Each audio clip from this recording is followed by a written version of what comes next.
Hello बच्चों, कैसे हैं आप लोग। मस्त बच्चों, आज जो हम लोग पढ़ने जा रहे हैं, आज का जो हमारा टॉपिक है वो है कि हम किसी भी एलिमेंट का इलेक्ट्रॉनिक कॉन्फ़िगरेशन कैसे करते हैं। तो बच्चों, ये जो हम वीडियो देने जा रहे हैं इसमें बच्चों की बहुत रिक्वेस्ट थी, स्पेशली नवोदयंस की।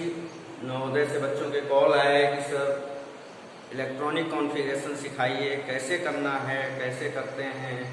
हम लोग लंबे वाले जो होते हैं, बड़े वाले जो होते हैं इलेक्ट्रॉनिक कॉन्फ़िगरेशन, उनको करने में मिस्टेक कर देते हैं। तो चलिए फिर हम लोग देखते हैं। तो देखिए, पहले क्या था कि एक साइंटिस्ट आए थे।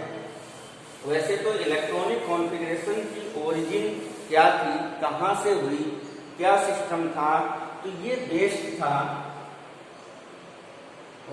was based on n plus l rule। n plus l rule किस पर डिपेंड था, where n is equal to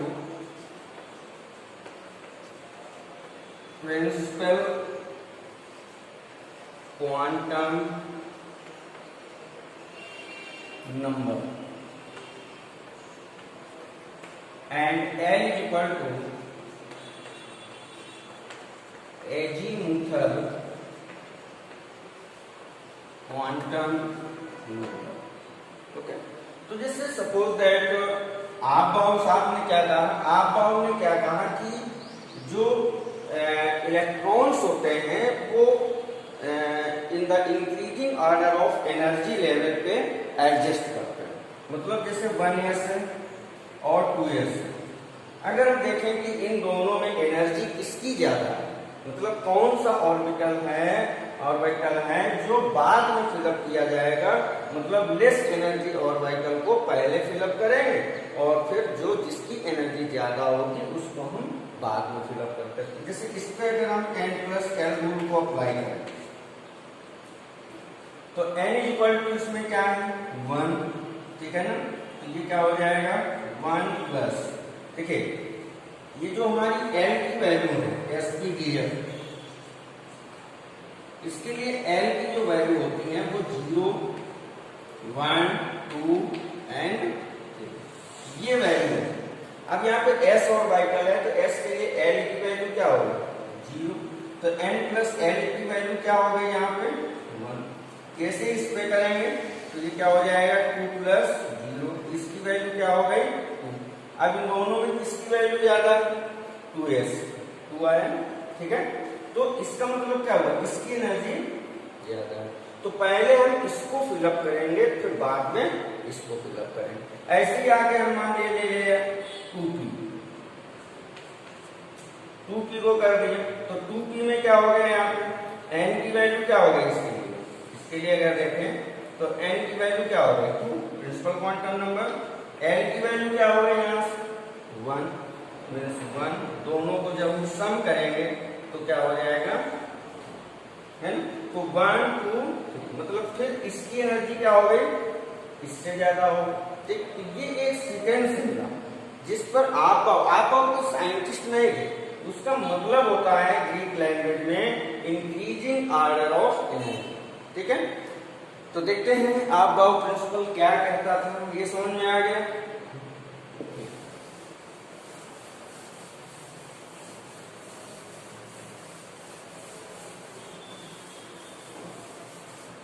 तो आप बाउ साहब ने क्या कहा, आप बाउ साहब ने ऐसे कर दिया इसको 1s 2s 2p 3s 3p 1s 2s 3s 4s 5s 6s 7s और 8s भी कर सकते हैं। फिर ऐसे 2p 3p 4p 5p and 6p, फिर ऐसे 3d 4d 5d, फिर ऐसे ही और फिर हम लोग 6 की भी लिख सकते हैं, 5D और ये 6D, फिर ऐसे ही 4F एंड 5, ठीक है। फिर उन्होंने ऐसे इसको काट दिया,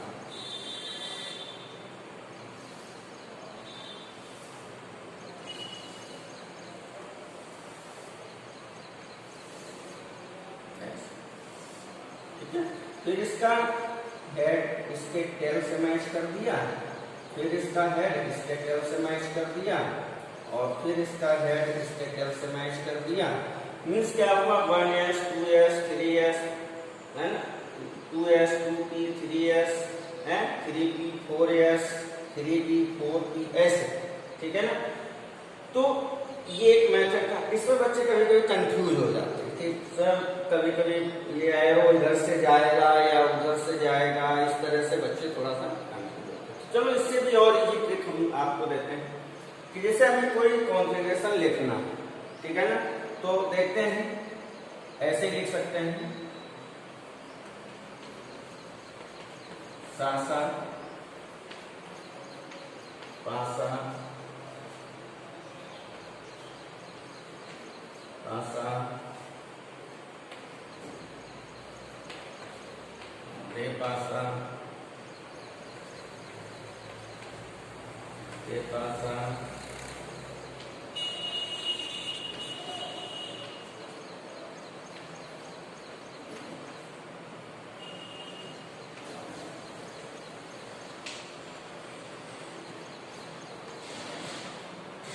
ठीक, means S S P S P S D P S D P S F D P S F D P S, ठीक है बच्चों। ये जो हम आपको एक सॉर्टिंग दे रहे हैं, तो ये सॉर्टिंग 11th में तो कुछ बच्चे अपना रट लेते हैं, इससे एक अप टू 30 तक 35 36 जहाँ तक उनकी अपनी कैपेसिटी रहती है, ठीक है ना।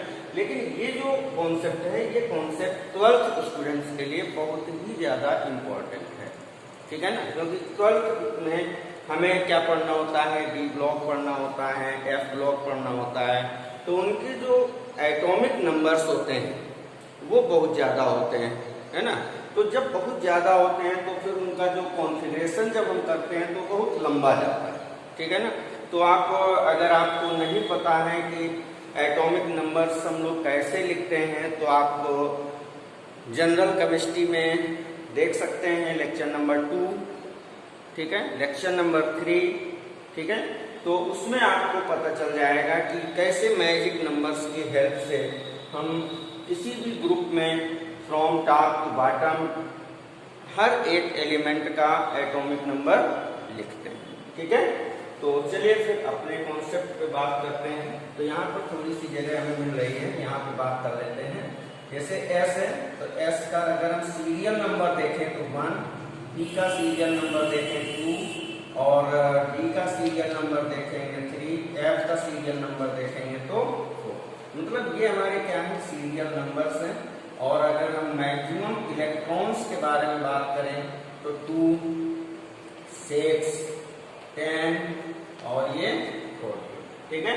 तो S को जब स्टार्ट करेंगे तो कहाँ से शुरू करेंगे, 1 से, मीन्स 1 2 3 4 5 6 7 8, ठीक है। P को स्टार्ट करेंगे 2 से, तो 2 3 4 5 6 7। D को स्टार्ट करेंगे 3 से, D इधर है नहीं, 3 4 5 और ये 6। F को स्टार्ट करेंगे 4 से, यहाँ F है नहीं, जो गया 4 और ये 5। इतनी बात समझ में, ये कोई बहुत कठिन नहीं है। जैसे सासा किया, फिर पासा किया, फिर पासा किया, एक ही वर्ड को 2 बार करना है आपको, मतलब रिपीट कर देना है, ठीक है ना। अब देखिए S में मैक्सिमम इलेक्ट्रॉन्स क्या है, 2, P में क्या है 6, B में 10, F में 40। ठीक है।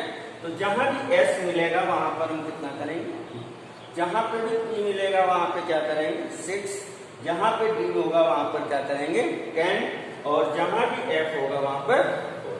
क्लियर। तो देखिए 2 2 6 2 6 2 10 6 2 10 6 2 14 10 6 2 14 10 6।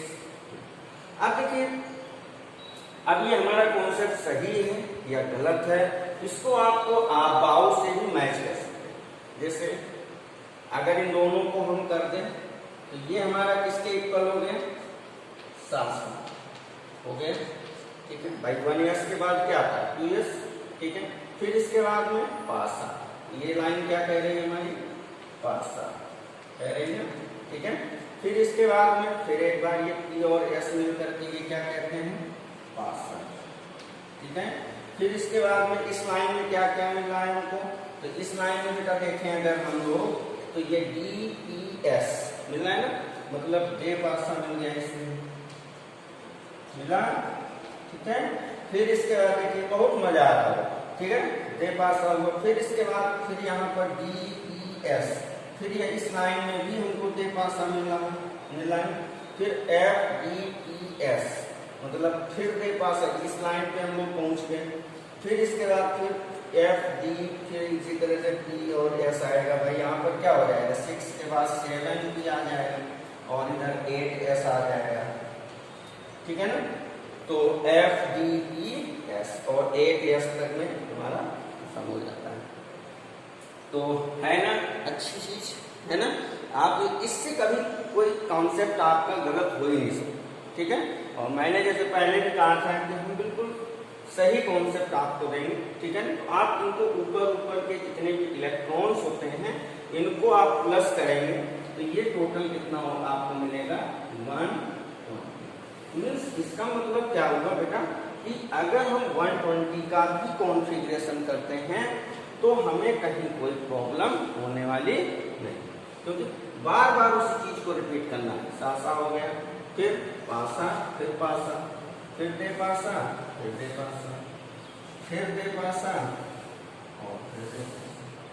कोई प्रॉब्लम, कुछ प्रॉब्लम नहीं। थोड़ा सा आप उसको माइंड करेंगे तो बहुत अच्छी चीज है और आप इससे बहुत इजी वे पे कोई भी कॉन्फ़िगरेशन कर सकते हैं, ठीक है ना।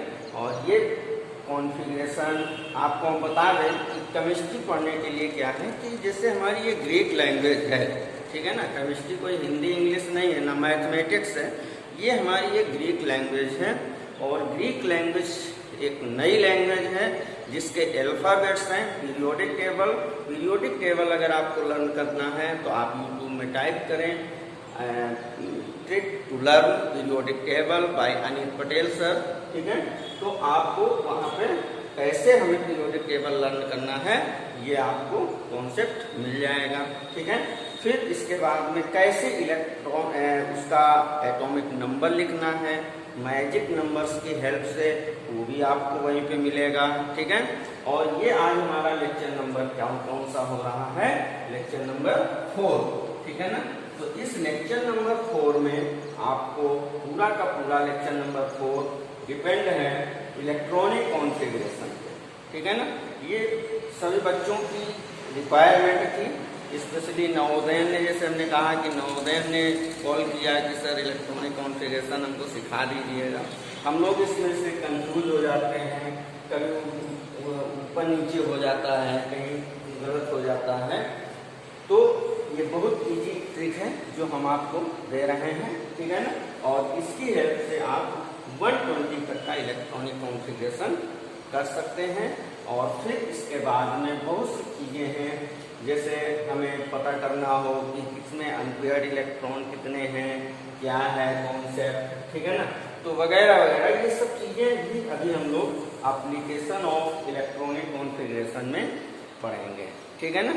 तो ये इसके लिए हम लोग एक नेक्स्ट लेक्चर बनाएंगे, नेक्स्ट वीडियो आएगा हमारा जो जनरल केमिस्ट्री का लेक्चर नंबर 5 होगा, उस पर आप लोग जरूर इसको देखिएगा।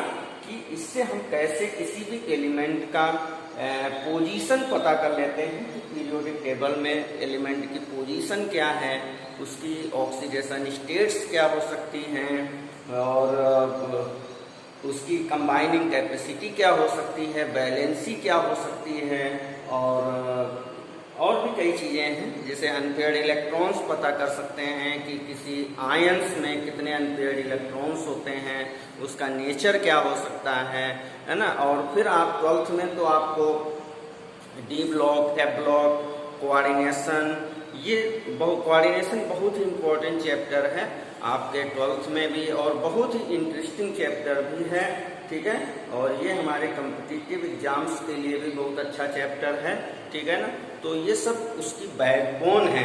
अगर ये सब छोटी छोटी चीज़ें हमें नहीं आएंगी तो फिर हम कॉम्प्लेक्स के बारे में अच्छे से स्टडी नहीं कर पाएंगे, ठीक है। तो ठीक है, फिर हम बात करेंगे लेक्चर नंबर 5 में अपने, ठीक है ना, कि इनके सब एप्लीकेशंस क्या हैं, कुछ चीज़ें वहाँ आपको सिखाएंगे। हम रटाएंगे नहीं, हम रटाने वाली केमिस्ट्री नहीं करते हैं, हम आपको सिर्फ सिखाएंगे कि कैसे हम केमिस्ट्री में इंटरेस्ट ला सकते हैं। बच्चे हैं केमिस्ट्री पढ़ने के लिए बहुत डरते हैं, अच्छी नहीं लगती, बहुत गंदी है, लेकिन कुछ ऐसा नहीं है। जब आपका बेस स्ट्रांग होगा तो आप निश्चित ही आपको इंटरेस्ट आएगा, ठीक है। तो थैंक यू बच्चों।